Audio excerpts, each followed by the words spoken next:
اپنے وقت کی قدر کرو، اپنے وقت کی قدر کرو. فراغ کا قبل شغلق،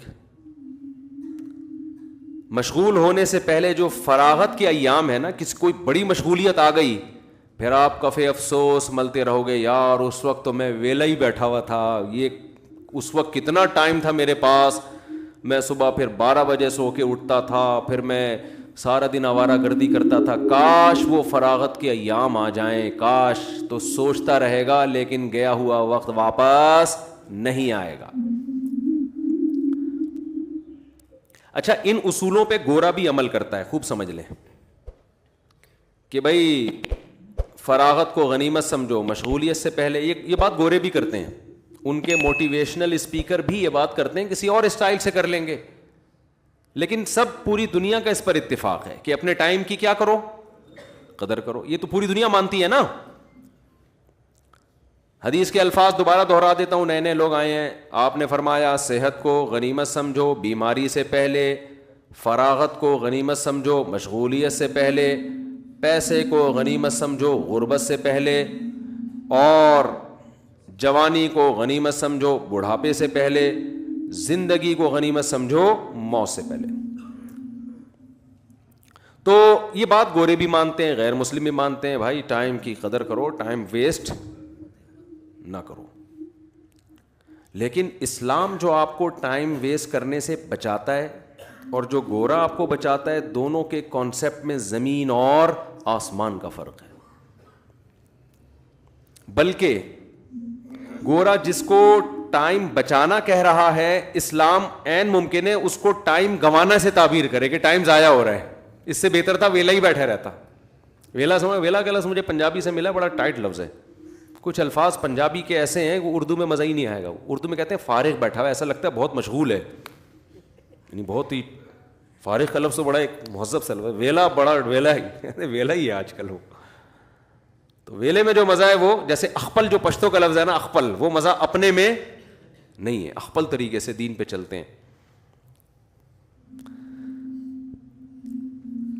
تو ٹائم بچانے کا مطلب یونیورسٹیوں میں بھی بتایا جاتا ہے نوجوانوں کو، اپنا ٹائم بیٹا ویسٹ مت کرو، ٹائم ضائع مت کرو. وہ کہہ رہے ضائع کہاں کر رہا ہوں، میں ویڈیو گیم کھیل رہا ہوں، ضائع تھوڑی کر رہا ہوں. میں ضائع کہاں کر رہا ہوں، میں فٹ بال کا میچ دیکھ رہا ہوں، انجوائے کر رہا ہوں، یہ ضائع تھوڑی ہو رہا ہے. میں سارا دن آج ٹی وی میں نے میچ دیکھا ہے، ٹائم میں نے ضائع بولو نہیں کیا. دیکھو ٹائم ضائع کرنے کی ڈیفینیشن ہے کیا. ٹائم ضائع کرنے پتہ ہے کسے کہتے ہیں؟ آپ کا جب کوئی ہدف ہو تو ہر وہ چیز جو آپ کو آپ کے ہدف سے ہٹا رہی ہو، آپ کو آپ کی منزل سے دور کر رہی ہو، تو ہر وہ عمل ٹائم ضائع کرنا کہلائے گا. اور ہر وہ عمل جو آپ کو آپ کے ہدف کے قریب لے کے جا رہا ہے، وہ ٹائم کی قدر کرنا کہلائے گا. میں سمجھا پایا ہوں اپنی بات؟ تو اب پتہ چلا کہ جس شخص کا کوئی ہدف ہی نہیں ہے، اس کے کسی عمل کو دیکھ کے آپ یہ کہہ ہی نہیں سکتے کہ یہ ٹائم بچا رہا ہے یا ٹائم ضائع کر رہا ہے. کیونکہ پہلے ہدف متعین ہوگا، اس کے بعد اس کے کام کو دیکھ کر ہم یہ فیصلہ کریں گے کہ یہ اپنے ٹائم کو قیمتی بنا رہا ہے یا ٹائم کو ضائع کر رہا ہے. جب ہدف ہی نہیں ہے تو ضائع ہی ضائع ہو رہا ہے، پھر چاہے کچھ بھی کر رہا ہو. دیکھو آپ نے کراچی سے پشاور جانا ہے، آپ کا ہدف کیا ہے؟ پشاور جانا ہے. بائی ٹرین جانا ہے اور ٹرین کا ٹائم ہے فار ایگزامپل ہفتے کے دن 4:05 ہوتا نہیں ہے 5 ہمارے یہاں. یورپ میں اور سعودیہ میں بھی دیکھا ہم نے کہ 4:06 کا مطلب 6 منٹ ہے. ہمارے یہاں 4:05 کا مطلب ہفتے کا مطلب یہ ہے کہ انشاءاللہ اگلے سال سے پہلے آپ پشاور پہنچ جائیں گے. اس سال ہی ٹرین چلے گی. اگر سیلاب نہ آیا، زلزلے نہ آئے، ٹریک اپنی جگہ رہے اور آپ کی زندگی نے بھی آپ کے ساتھ وفا کی، تو اس سال انشاءاللہ آپ ٹرین میں پشاور. یہ مطلب ہے. اسی حساب سے آپ اپنی ڈائری میں اسکیجول بنایا کریں. آج میں صبح 10 بجے اسلام آباد سے پہنچا ہوں یہاں کراچی نا، تو 10 بجے کی فلائٹ تھی. 12 بجے، 11:45 اس نے کراچی جہاز نے اترنا تھا. 1:15 بجے میں نے ممبر پہ بیٹھنا تھا, تو ایئرپورٹ سے بھاگتے بھاگتے آنا پڑا نا مجھے, پھر نہانا بھی تھا. تو میں دعا مانگتا جا رہا تھا, یا اللہ فلائٹ لیٹ نہ ہو جائے. 10 بجے جب میں ایئرپورٹ کی طرف جا رہا ہوں تو ایک فون آیا, میں ڈر گیا, میں نے کہا لے بھائی فلائٹ ہو گئی کینسل. تو ڈرتے ڈرتے میں نے, کیونکہ اگر 10 منٹ بھی 15 منٹ بھی آدھا گھنٹہ بھی فلائٹ لیٹ تو جمعہ گیا, ہمارا جمعہ گیا تھا. تو میں نے فون اٹھایا, جی کہہ رہے فلائٹ ٹائم پر ہے. تو مجھے اتنا خوش ہوئی, میں نے کہا اللہ تیرا شکر ہے. اور پھر اب مجھے اندازہ ہوا کہ یار آئندہ یہ رسک جمعے کے دن کبھی صبح کی فلائٹ نہیں لینی ہے, کیونکہ اس کا مطلب جمعہ کوئی بھروسہ نہیں ہے. پھر وہ ہماری جو ایئر لائنز ہیں ان کی بھینٹ, پھر انہیں سے کہو گے پائلٹ سے تو ہی جا کے بیان کر لے بھائی. تو پاکستان میں اس چیز کا بڑا آپ کو خیال کرنا پڑتا ہے کہ آپ نے کوئی کام لازمی ٹائم پہ پہنچنا ہے نا, تو آپ کم سے کم 6 مہینے پہلے کا, یہ زیادہ ہو گئی, کم از کم 24 گھنٹے کا تو مارجن آپ بولو رکھیں. پنجاب میں میرا بیان تھا, جلسے میں خطاب تھا, بہت دور دور سے لوگ آئے ہوئے تھے, اور 15 دن سے وہ کارڈ بٹ رہے تھے, مفتی صاحب آ رہے ہیں آ رہے ہیں آ رہے ہیں. وہ لاہور اتر کے گجرانوالہ جانا تھا میں نے, تو ماشاء اللہ فلائٹ اتنی لیٹ اتنی لیٹ اتنی لیٹ اتنی لیٹ کہ 12 بجے تو یہاں سے اڑی ہے وہ, اتنی لیٹ, پتہ نہیں 7-8 گھنٹے لیٹ. پھر ہم جب وہاں پہنچے تھکاوٹ سے حال خراب, پھر جلسے میں پہنچے لوگ, کوئی آدھا سو رہا ہے, کوئی آدھا مرا ہوا ہے, کوئی کسی کا جنازے کا اعلان ہو رہا ہے, عجیب سی میری بھی حالت وہاں بھی. اب وہ بھی بیچارے ٹینشن میں, چلو جی اب کیا بیان ہوتا وہاں پہ. تو میں نے کہا بھائی یہ سارا اسحال ثواب کس کو جائے گا, ہماری جو ایئر لائنز ہیں ان کے لیے. تو خیر یہ ٹائم کی قدر ہے ہمارے ہاں, کیا ہے قدر ہے. اس میں کچھ تو موسم کی بھی ہو سکتی ہے, جو وہ تو پوری دنیا میں ہوتی ہے, لیکن اتنا موسم ہمارے آڑا ترچھا نہیں ہوتا جتنا باہر کے ملکوں میں ہوتا ہے. وہاں پھر بھی لیٹ ہونے کا ریشو کم ہے, ہمارے ہاں بہت زیادہ ہے. پوری قوم ایک اس مصیبت میں مبتلا ہے بھائی, کوئی کام ٹائم پہ ہو ہی نہیں سکتا. تو شادیاں کا پھر ٹائم پہ کہاں ہوں گی, تبھی وہ بھی لیٹ ہو رہی ہیں. اچھا اس میں مسلمان نمبر 1 ہے, یہ ٹائم پہ ہو رہی ہیں الحمدللہ. ٹائم سے مراد گوروں سے پہلے ہو جاتی ہیں. گورا ہر چیز میں چست ہے, شادی کے معاملے میں گورے سے زیادہ سست اس کائنات میں کوئی بھی نہیں ہے. اتنا سست ہے نا, 50-55 میں جا کے سوچ رہا ہوتا ہے کہ رسک لیں یا نہیں لیں. بچے مشورہ دے رہے ہوتے ہیں اپنے ابا اماں کو, اب کر لو شادی, خدا کے لیے کچھ ہمارا بھی خیال کرو یار, کوئی غیرت بھی کچھ ہوتی ہے. ہاں ہم ڈیڈی پپا اور مما بول بول کے تھک گئے, اب کس کو لیگل کر لو.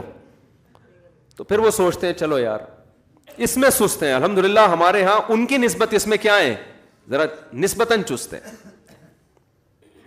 تو میں یہ کر رہا تھا کہ دیکھو گورا اور ہمارے ہاں ٹائم بچانے کا تصور ایک دوسرے سے بالکل الگ ہے. وجہ اس کی ہے کہ ان کی منزل کچھ اور ہے, ہماری منزل کچھ اور ہے.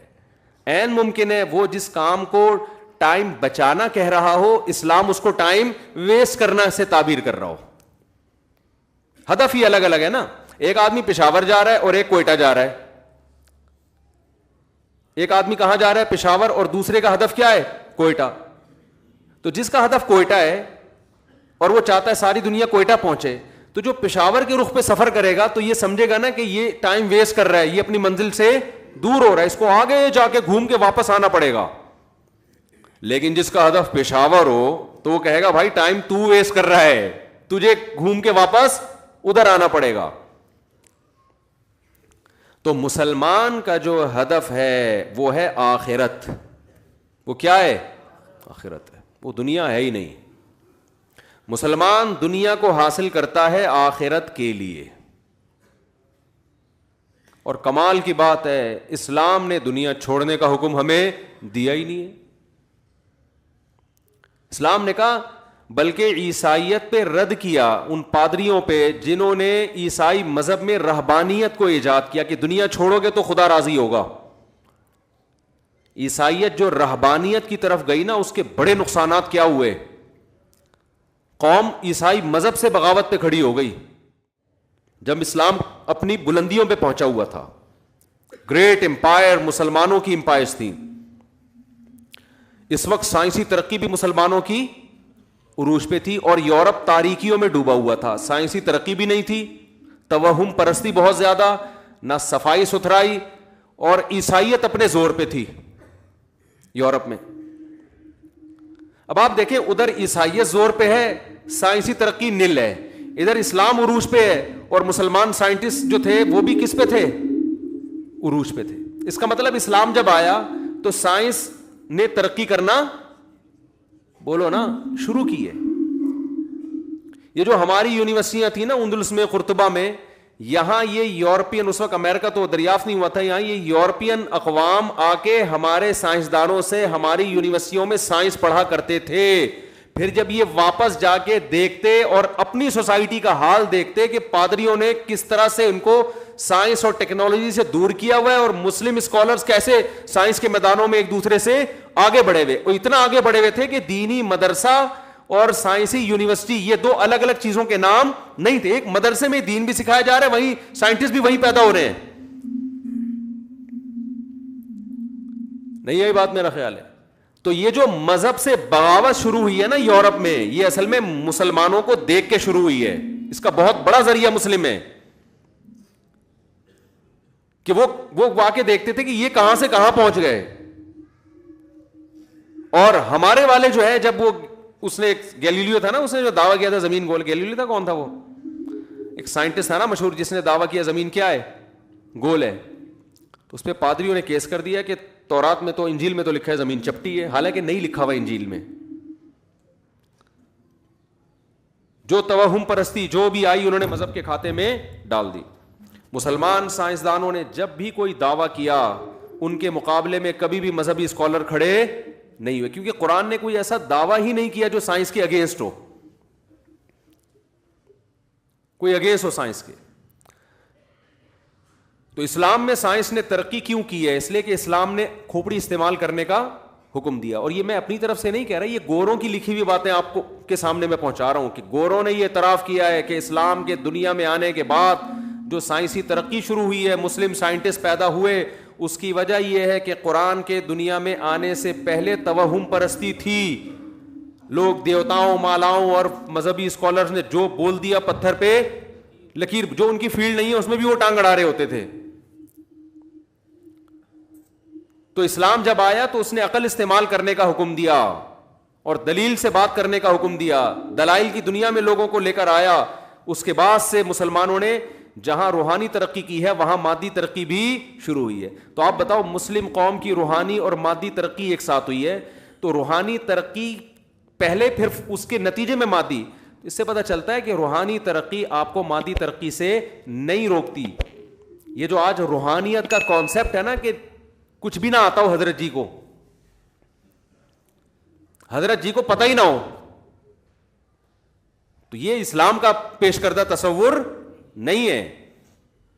ہمارے نبی صلی اللہ علیہ وسلم نے مادی اسباب بھرپور طریقے سے استعمال کیا. آپ کو پتہ ہے جب مدینہ آپ صلی اللہ علیہ وسلم ہجرت کر کے آئے تو تجارت بھی یہودیوں کے ہاتھ میں, اسلحہ کی فیکٹریاں بھی کس کے ہاتھ میں تھیں؟ یہودیوں کے ہاتھ میں. آپ صلی اللہ علیہ وسلم نے مدینہ منورہ میں جہاں مسجد قائم کی ہے, جیسے اسی طرح آپ نے بازار بھی قائم کیا تاکہ تجارت یہودیوں کے ہاتھ سے نکل کے کس کے ہاتھ میں جائے؟ مسلمانوں کے ہاتھ میں جائے, ہم ان پہ ڈیپینڈ نہ کریں. تو آج دین دنیا دونوں ایک دوسرے سے کیا ہو گئے ہیں؟ بولو نا, الگ. تو میں جو بار بار کہہ رہا ہوں نا, ہدف آخرت بنانا ہے, تو ایسا نہ ہو کہ آپ یہ سمجھیں کہ ہم نے اب پڑھائی چھوڑ دینی ہے, ہم نے اب صحت بنانے کی فکر چھوڑ دینی ہے, ہمیں دنیا کا پتہ ہی نہ ہو. یہ ہرگز مطلب بولو نہیں ہے, یہ تو رہبانیت ہے. لِيُظْهِرَهُ عَلَى الدِّينِ كُلِّهِ, اللہ کہتے ہیں میں نے محمد صلی اللہ علیہ وسلم کو اس لیے بھیجا تاکہ اسلام کو تمام دینوں پہ غالب کر دیں. تو یہ غلبہ, اس غلبے کے لیے آپ کو وہ تمام جدید علوم سے آراستہ ہونا پڑے گا جن علوم سے آراستہ ہوئے بغیر اس زمین پہ غلبہ ممکن ہے ہی نہیں. تو یورپ نے جو ترقی کی مسلمانوں کو دیکھ کے کی ہے. پھر ان کی ترقی میں رکاوٹ بنے ان کے مذہبی لوگ, کیونکہ وہ مذہب منسوخ شدہ تھا. لیکن پھر ایسی مذہب کی بغاوت کی ہے کہ عیسائیت میں جو صحیح چیزیں تھیں ان کو بھی چھوڑ دیا انہوں نے. عیسائیت زنا سے روکتی ہے جیسے اسلام روکتا ہے. انہوں نے کہا اب عیسائیت کو ہم جب نکالیں گے نا اپنے کلچر سے, تو زنا بھی شروع کیا. عیسائیت ہومو سیکچولیٹی کی قائل نہیں ہے. حضرت عیسیٰ علیہ السلام کی تعلیمات ہیں, لوط علیہ السلام کا واقعہ تورات میں بھی ہے, انجیل میں بھی ہے. لیکن انہوں نے ایسی بغاوت کی ہے نا, جب ریئیکشن ہوتا ہے تو بڑا سخت ریئیکشن ہوا. انہوں نے کہا مذہب کو نکالو بالکل, اگر اسلام کو فالو نہ کرتے تو بھائی تم عیسائیت کو ہی کر لیتے, عیسائیت کو ہی کر لیتے. اور جو چیز اس کی آپ کو لگ رہا ہے کہ پادری جہاں رکاوٹ ڈال رہے ترقی میں, اس رکاوٹ کو قبول نہ کرتے, لیکن اتنی بغاوت کی تو اس سے تو اس عیسائیت کروڑا گنا بہتر تھی. کم از کم فیملی سسٹم تو بنا ہوا تھا نا, ابا اماں کا احترام تو تھا نا, استاذ کا احترام, ابا اماں کا احترام, رشتہ داری, بہن بھائی, یہ تو عیسائیت میں بھی وہی حقوق ہے جو اسلام بتاتا ہے. تو ایسا بغاوت کی ہے کہ وہ ترقی کی تو عروج پہ پہنچ گئے, مگر روحانیت کی ایسی پستیوں میں جا کے گرے ہیں کہ اس سے زیادہ پستی کی مثال ملتی نہیں ہے. تو خیر میں عرض کر رہا تھا, جلدی سے بات کو سمیٹ کے ختم کروں. ہماری بات اسی طرح چلتی ہے بھائی, کیا کریں, مجبور ہیں یار. ٹاپک لے کے چلتے ہیں, پھر ایران توران آتا ہے, پھر بیچ میں آتے ہیں, لیکن کوشش کرتے ہیں کوئی بات غلط نہ ہو, قرآن و سنت کے خلاف نہ ہو. تو ان کا ویژن الگ ہے, آپ کا ویژن کیا ہے؟ ان کا گول الگ ہے, آپ کا گول, آپ کا ہدف الگ, ان کا الگ. تو آپ نے ہدف کس کو بنانا ہے؟ آخرت کو. جب آپ آخرت کو سامنے رکھو گے تو دنیا تو پھر بھی آپ کماؤ گے, بلکہ فرض ہے آپ پہ دنیا کمانا, لیکن اس میں حرام کو آپ نے اپنی زندگی سے نکالنا ہے. گورا ٹینشن دور کرنے کے لیے شراب پیتا ہے, آپ ٹینشن دور کرنے کے لیے سو جاؤ اچھے بچوں کی طرح. یہ بہترین طریقہ ہے بھائی. پھر بھی نیند نہیں آ رہی, بھاگو دوڑو ورزش کرو, تھکو گے, نیند آ جائے گی. پھر بھی نیند نہیں آ رہی تو ڈاکٹر سے پوچھ کے کبھی کبھار ایک آدھ نیند کی گولی کھا لی, کبھی کبھار. عادت نہیں ڈال لینا ورنہ اس چرس سے زیادہ اس پہ سیٹ ہو جاؤ گے پھر تم. یہ نیند کی گولیاں اور یہ سب کھوپڑیوں کو آؤٹ کرتی ہیں. قرآن کھول کے بیٹھ جائیں, کہہ رہے نیند آ جائے گی, بیوی سے باتیں شروع کرتے ہیں, نیند آ جائے گی. تو ڈاکٹر کہتے ہیں, میں میڈیکل سائنس میں ٹانگ نہیں اڑا رہا, ڈاکٹروں سے سنی ہوئی باتیں نقل کر رہا ہوں, کہ نیند کی گولی کبھی کبھار کھانے میں کوئی حرج نہیں ہے, لیکن عادت نہ ڈالیں اس کی. کبھی کبھار کا مطلب بلا وجہ تو ویسے ہی نہیں کھائیں. کبھی ایسا ہوتا ہے کہ بہت زیادہ تھک گئے, کوئی دماغی کام ہے, صبح کوئی بہت ضروری ہے, تو پھر ڈاکٹر لوگ ہی کہتے ہیں کہ ایک آدھ میں کبھی کبھار میں فرق نہیں پڑتا, بلکہ وہ کہتے ہیں نہ کھانے سے وہ کھا لینا بہتر ہے, کیونکہ نہیں سوئے گا پھر جو دماغ خراب ہوگا نا اس کا, صبح پتہ نہیں کیا کیا کرے گا جا کے, یہ اس سے بہتر ہے کہ کھوپڑی کو تھوڑی دیر کے لیے سیٹ کر لے. لیکن یہ ایک دفعہ میں یہ عادت پڑتی ہے, یہ بھی ذہن میں رکھو, جو پھر آدمی کو مزہ آتا ہے پھر کہتا ہے کل بھی کھاؤں گا, یہ نہ کریں آپ کام, یہ بہت ڈینجرس ہے. تو سب سے بہتر طریقہ, بھاگے دوڑے, پسینہ نکلا. جب جسمانی طور پر آدمی تھکتا ہے تو دماغی طور پہ اس کو سکون ملتا ہے. تو گورا پیے گا شراب, آپ نے شراب نہیں پینی, کیونکہ یہ آپ کو آپ کے آخرت سے کیا کر رہا ہے, یہ عمل ہٹا رہا ہے. تو اب کرنا کیا ہے؟ پہلے تو میں نے بتا دیا ہدف آخرت ہے. اب آخرت کے لیے آپ کو دنیا بھی کرنی ہے, ظاہر ہے. پہلے تو اللہ میاں نے 5 عبادتیں ہمیں بتائی ہیں. گورا ان 5 عبادتوں کو ٹائم ویسٹنگ سمجھے گا. کیا خیال ہے بھائی؟ دیکھو کل پیپر ہے, گورے کو پتا ہے کہ کل میں نے امتحان دینا ہے, ہندو کو پتا ہے کہ کل میرا, گورے ہی بات نہیں, اس میں ہندو بھی داخل ہیں, سکھ بھی داخل ہیں. اس سکھ سے مجھے یاد آیا, ابھی ایک سکھ ہیں, ان سردار جی نے میرے خلاف کوئی کلپ بنایا, میں نے کہا داڑھی بڑھاؤ, اور سکھ مذہب میں یہ کہ سب جگہ. تو یہ خوب سمجھ لیں, نیچے نا کچھ لوگوں نے طنز کیے ہوئے ہیں سردار جی پہ. تو یہ طنز کرنا ہمارا طریقہ نہیں ہے. آپ اپنی بات مثبت انداز میں, مدلل انداز میں پیش کر دیں, اگلے نے جواب دے دیا, لوگ دیکھ لیں گے کس کا جواب میں دلیل ہے, کس کے جواب میں دلیل نہیں ہے. لیکن یہ جو نیچے لوگ, مسلم لوگ کچھ طنزیہ لب و لہجہ اختیار کر رہے ہیں نا, تو یہ خوب سمجھ لو, جب آپ اس طرح سے طنز کرنا شروع کریں گے نا, کسی کے اوپر مذاق اڑانا شروع کریں گے, تو اس سے اسلام کے قریب آنے کے بجائے لوگ دور ہو جاتے ہیں کہ ان کو تو بات کرنے کی تمیز نہیں ہے. تو جیسے سردار جی نے بڑی تمیز سے ایک چیز ریکارڈ کروا دی, تو آپ نے بھی کمنٹس تمیز سے ہی کے دائرے میں ہی کرنے ہیں. اس وقت تمیز مارکیٹ سے کیا چل رہی ہے, شارٹ چل رہی ہے, فوراً جوش میں آ جاتے ہیں. موسیٰ علیہ السلام کو اللہ نے فرعون کے پاس بھیجا تھا, کتنا بڑا ظالم تھا وہ. تو اللہ نے موسیٰ علیہ السلام سے کیا فرمایا, قولا لہو قولا لینا, نرم لہجے میں بات کرنا. تو فرعون سے جب نرم لہجے میں بات کرنے کا حکم ہے, تو باقی تو سب فرعون سے چھوٹے ہی ہیں. تو آپ نے اپنے ٹائم کو بچانا ہے, ٹائم کی حفاظت کرنی ہے. اگر آپ نے ابھی حفاظت نہیں کی, ہاں میں عرض کر رہا تھا جب آخرت کو ہدف بنائیں گے تو اللہ نے آپ کو جو جو صلاحیتیں دی ہیں تو اس میں آپ نے اپنی صلاحیتوں کو دیکھ کے یہ فیصلہ کرنا ہے کہ میں کون سے کام انسانیت کی خدمت کے زیادہ سے زیادہ کر سکتا ہوں. بے شک اس میں پیسہ کمانا بھی ہو, پیسہ بھی کمانا ایک اچھی بات ہے. حدیث میں آتا ہے اوپر والا ہاتھ اللہ کو نیچے والے ہاتھ سے زیادہ محبوب ہے. اس نیت سے کمائیں, رشتہ داری جوڑیں گے. واپس چلا گیا. میں نے کہا تھی کئی ہفتوں تک میں یہ 4 شادیوں پہ بیان نہیں کروں گا, پھر خواتین بہت ناراض ہوتی ہیں. یعنی پیسہ آیا تو میں یہ کہنے والا تھا کہ جب آئے گا تو پھر ہم 4 کر لیں گے, کیونکہ اس میں رشتہ ملنا آسان ہوتا ہے. لیکن میں نے کہا یہ بات اب بہت ہو گئی یار, پھر کبھی کسی وقت یہاں تک آئی تھی, پھر وہ نکل کے پھر وہ آ گئی نا یہاں تک, اب اس لیے میں نے کہا واپس لے جانا ٹھیک نہیں ہے. 4 بیوہ. تو ہر انسان کو اللہ نے مختلف قسم کی صلاحیت, کسی کو اللہ نے کاروباری دماغ دیا ہوتا ہے, کسی کو اللہ نے پڑھنے کے لیے بڑا اچھا دماغ دیا ہوا ہوتا ہے, کوئی جسمانی طور پر بڑا مضبوط ہوتا ہے, اوپر سے کیا ہوتا ہے خالی ہوتا ہے, جسمانی طور پر بڑا مضبوط ہوتا ہے وہ, اور کوئی بہت سارے صلاحیتیں ہیں نا, وہ تو آپ خود فیصلہ کریں.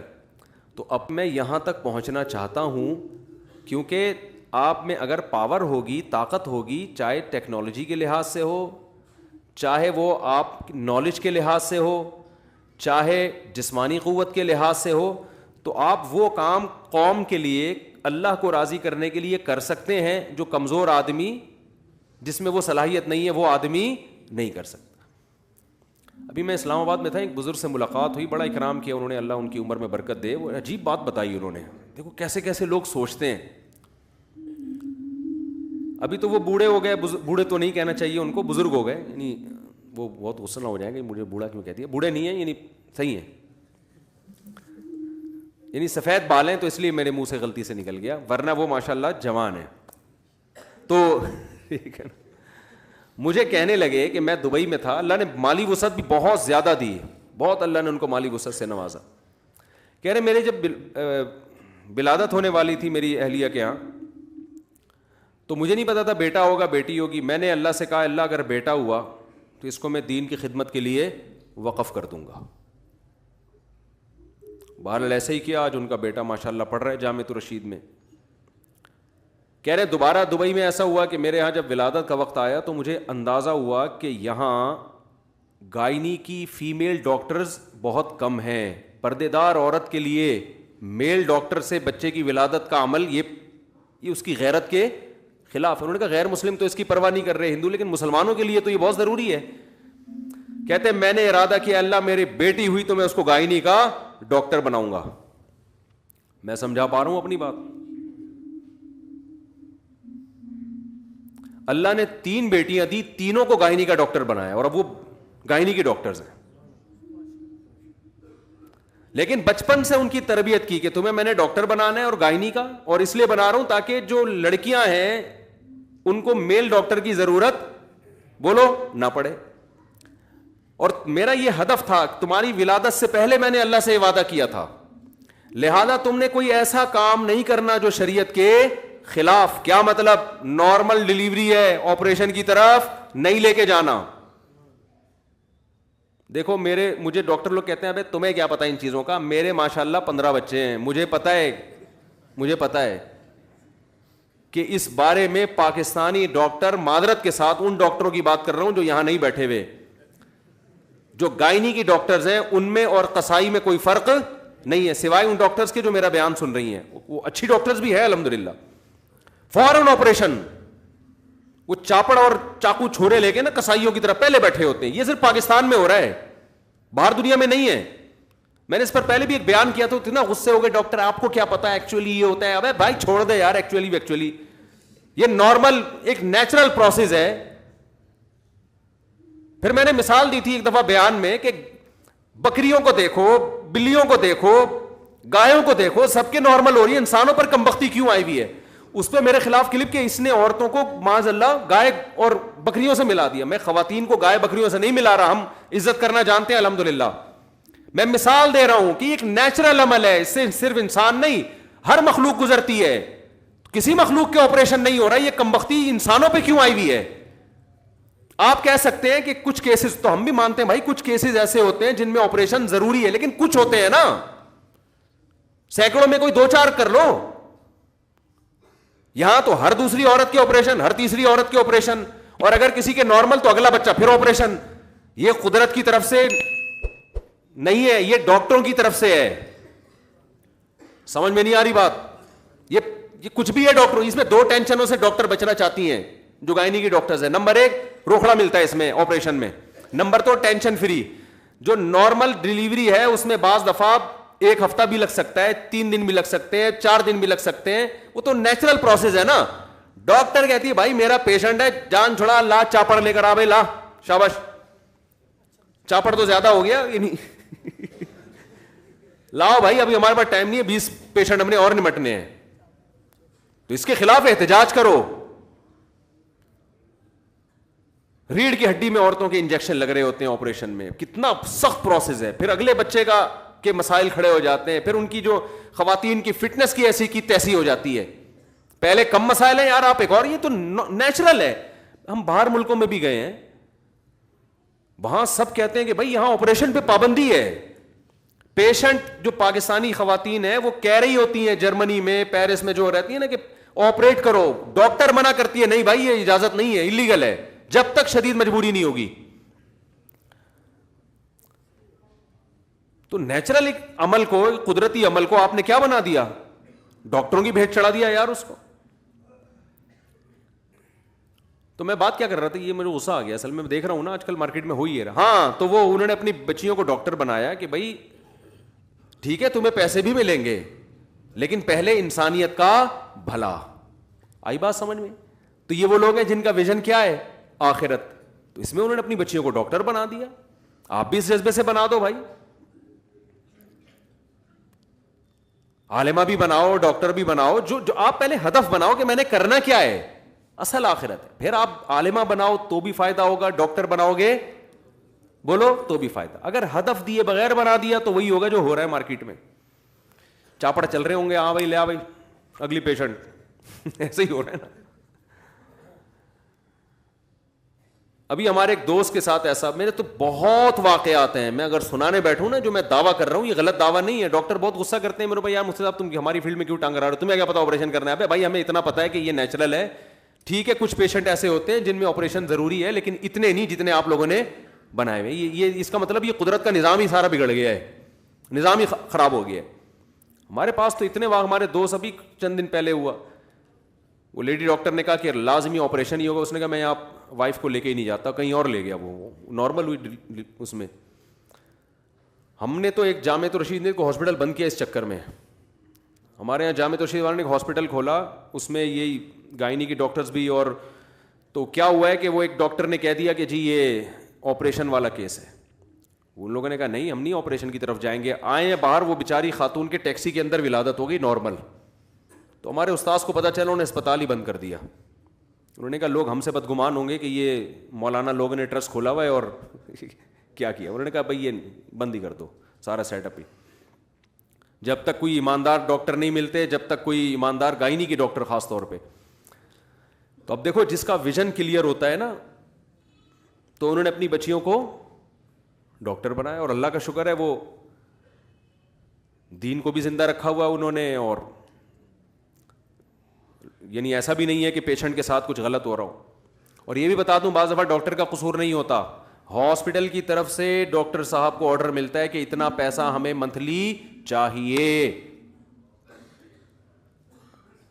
اتنا پیسہ ہمیں منتھلی چاہیے. اب میں نے کہیں یہ بیان میں کہہ دیا کہ ایک ڈاکٹر نے مجھے خود بتایا کہ ڈاکٹر نے ہمیں ہاسپٹل کی طرف سے کہ بھائی ہمیں اتنا پیسہ چاہیے تو ہم آپریشن کرتے ہیں. تو وہ بیچاری وہ ڈر گئی, 2-3 سال پہلے انہوں نے مجھے بتایا تھا, تو میں نے ان کا نام لیے بغیر بتایا, وہ بیچاری اتنا ڈر گئی کہ وہ نمبر ہی, وہ میں نے دوبارہ رابطہ کیا نا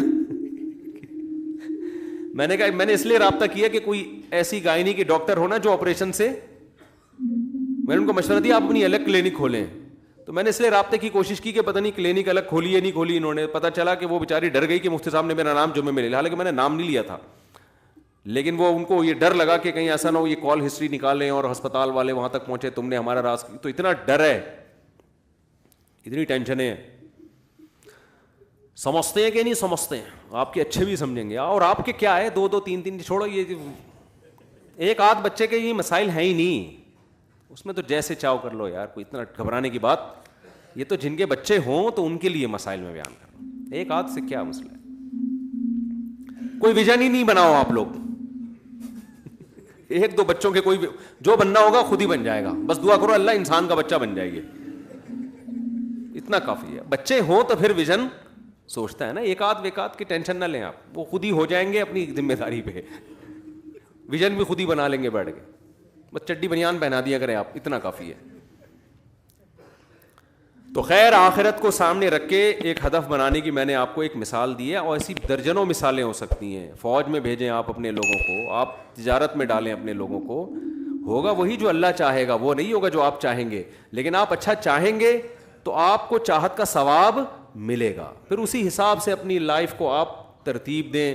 پھر اس میں گٹر کے ڈھکنوں پہ بیٹھ کے ٹائم کو ضائع بولو نہ کریں, ڈبو میں اسنوکر میں سارا دن ٹی وی کے سامنے بیٹھ کے میچز دیکھنا. آپ کا دیکھو, جس ٹیم نے جیتنا ہے وہ جیت جائے گی, جس نے ہارنا ہے وہ ہار جائے گی. آپ کو اس سے کخ بھی فائدہ ہونے والا نہیں ہے. یا تو ہوتا نا آپ کے ٹی وی کے سارا دن بیٹھنے سے پاکستان جیت جاتا تو میں بھی بیٹھتا, پھر ہمیں بھی ملک سے محبت ہے الحمدللہ. میں کہتا یار میں میچ دیکھوں گا سارا دن بیٹھ کے, کیونکہ یہ اطلاع آئی ہے کہ اگر مفتی صاحب نے میچ دیکھا تو جیتے گا پاکستان. تو مجھے پتا ہے میرے جیتنے نہ میرے بیٹھنے, میں کچھ اپنی صلاحیتوں کو ایسے ٹائم میں لگاؤں یار جس کا میری آخرت میں مجھے فائدہ ہو. کیا خیال ہے؟ بہت زیادہ شوق ہے, تھوڑا دیر کے بعد اسکور پوچھ لیا کرو کیا چل رہا ہے بھائی مارکیٹ میں. بھائی کیوں اپنے اوقات کو ضائع کر رہے ہو یار موبائل گیموں میں. ہم تو حیران ہوتے ہیں جو لوگ ویڈیو گیم کھیلتے ہیں نا. دیکھو میں نہیں کہہ رہا کہ میرا ٹائم کبھی ضائع ہی نہیں ہوتا, تو انسان کوشش تو کرتا ہے لیکن پھر بھی ہو جاتا ہے کبھی کبھار. لیکن باقاعدہ نیت کر کے ضائع کرے آدمی ٹائم, یہ بہت ڈینجرس چیز ہے. جو ویڈیو گیم کھیل رہا ہے نا باقاعدہ نیت کر رہا ہے کہ میں ٹائم کو ویسٹ, ایک تو ہوتا ہے نا کوئی بن بلائے مہمان آ گیا بیٹھ گئے تھوڑا ٹائم ویسٹ ہو گیا, کوئی فائدہ بھی نہیں تھا, یہ تو چلو ہو گیا نا. یا آپ کو تفریح میں آدھا گھنٹہ آپ کے لیے تفریح کے لیے کافی تھا, آپ نے 1 گھنٹہ ہی لگا دیا. آپ نہاری کھانے کے لیے گئے تو وہاں بیٹھ کے گپے لگانا شروع کر دیا آپ نے, یہ اتفاقی ٹائم ویسٹ ہوتا ہے. لیکن آپ نے ایک ٹائم ویسٹ یہ ہوتا ہے کہ آپ پراپر نیت کریں کہ میں نیت کرتا ہوں ویڈیو گیم کھیلنے کی, پھر کھیل رہے ہیں آپ اس میں. یہ خدا کی قسم اتنی غلط حرکت ہے, اتنی غلط حرکت ہے کہ اس کی تو کوئی لاجک سرے سے بنتی ہے ہی نہیں ہے. وہ بچوں کو یہی سکھایا جا رہا ہے, خود بھی یہی کر رہے ہیں. چلو بچے تو بچے ہیں, بڑے بھی یہی کر رہے ہیں بیٹھ کے. تو اس لیے نبی صلی اللہ علیہ وسلم نے فرما دیا کہ جب بیمار ہوگے نا تو ان صحت کے ایام کو یاد کرو گے. کاش میں کسی کام میں لگا دیتا اس صحت کو. کوئی زبان سیکھ لیں, کوئی نئی زبان سیکھ لیں. جب اللہ نے وسعت دی ہے, ہو سکتا ہے کہ کل فقر و فاقہ آ جائے, پھر آپ پر پیسہ کمانا ہی مسلط ہوگا, کوئی اور کام نہیں کر سکتے. لوگ آپ کو کہیں گے نماز پڑھ لو, کہیں گے بھائی میں رکشا چلاؤں گا, میں پیسے کمانے میں کیا کروں, میں کیسے نماز پڑھوں. پھر آپ کے اوپر دماغ میں صرف پیسہ مسلط ہو جائے گا جب فاقہ آتا ہے انسان کے گھر میں. تو آپ اسی طرح جوانی کو غنیمت سمجھو بڑھاپے سے پہلے. جب بڑھاپا آئے گا تو پھر جوانی کو یاد کرو گے, رو گے یار میں یہ کر لیتا, میں یہ کر لیتا. کتنے غیر مسلم جو بڑھاپے میں مسلمان ہوئے, کتنے لوگ جنہوں نے بڑھاپے میں توبہ کی, وہ کہتے ہیں کاش ہم 10 سال پہلے توبہ کر لیتے تو آج ہم دین میں بہت آگے نکل چکے ہوتے, ہم بہت کچھ سیکھ لیتے, بہت کچھ پڑھ لیتے.